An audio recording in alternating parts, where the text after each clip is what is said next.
Umusore yakundanye n'umukobwa bahuriye ku mbuga nkoranyambaga bakajya baganira, ndakamubwira ati ndagukunda, ariko muri uko gukundana ku mbuga nkoranyambaga batarabasha guhura ngo baganire. At the end of time baza gupanga gahunda yo guhura. Noneho bahuye, bagiye bapanze gahunda yo kujya guhura. Umukobwa yambara neza, yikoraho riraka, then umusore nawe yiyambarira ya myenda ye ubona atari imyenda ishamaje, imberwa imyenda ishobora kwambarwa n'umuntu w'umukene udafite amafaranga. Noneho umusore aranje yambara bodaboda, yarenzaho bodaboda, aragenda ahantu bapanze guhurira, baragenda asanga umukobwa yahageze, amamagara kuri telefone. Noneho umukobwa akibona umusore ahita yikanga, aratungurwa, ahita atangira kuvuga nabi, aravuga ati ni wowe umaze igihe untesha umutwe kuri telefone, ni wowe agasore nkawe k'agakene kambara ibyenda nk'ibi ngibi, kambara ibikweto nk'ibi ngibi by'ibodaboda, urabona nakundana nawe wowe? Umukobwa aramutuka bya hatari, aramushitinga bya hatari. Umusore arakema bya danje. At the end of time umukobwa aramubwira ati nge ntabwo nakundana nawe n'agasore nkawe k'agakene, ntabwo wabasha kuntunga wowe. Yes, umusore baramushitinga, abantu bagenda baca aho ngaho babibona, umusore araseba bya hatari. Then umusore birangira umukobwa namusunitse, aramubwira ati mva imbere, ntabwo nakundana nawe.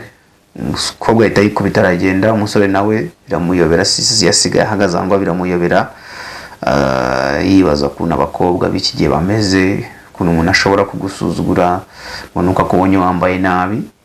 Then umusore nawe aragenda. Urumva yari umusore w'umukire ufite amafaranga, ufite company, ufite imodoka, umeze neza, ufite inzu nziza. Umukobwa bongera guhura, ariko umukobwa ntiyamumenya. Bongera guhura, umusore ari mu modoka ye ameze neza, yambaye neza. Umukobwa arangije amusaba lift, asabye lift, umusore arayimuha. Umusore we yari yamaze kumumenya, lift arayimuha. Umukobwa yinjira mu modoka atazi ko asabye lift. Wa musore bakundanye kuri telefone yatutse, yashitinze, yanze ko bakundana. Umukobwa akigera mu modoka yitegereje neza, abona ni wa musore bakundanaga.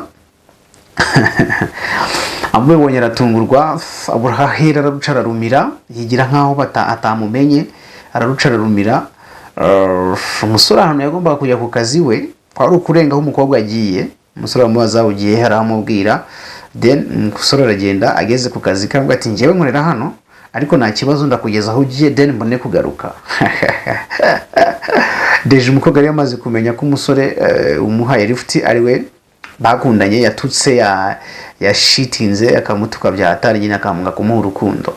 Then umusore aragenda amudepoza aho umukobwa yari agiye, amugeza. Umusore arangije aramusezera, ngo akazi keza. Umukobwa yabuze aho ahera, avuga ngo mbabarira, yaratunguwe, yumva aguye mu kantu. Umusore arakata imodoka, asura ku kazi ke, ariko umukobwa asigara yibaza what can I do kugira ngo nongere nkundane n'uriya musore. Yiyemeza ko azategura uburyo agomba kumusaba imbabazi kugira ngo bongere bakundane. Niba wakunze iyi nkuru, kanda subscribe, duhe na comment, muri comment utubwire niba iyi nkuru twayikomeza. So nakubwira ngo thank you so much, stay in touch. Yari Success P kuri Universal Media TV.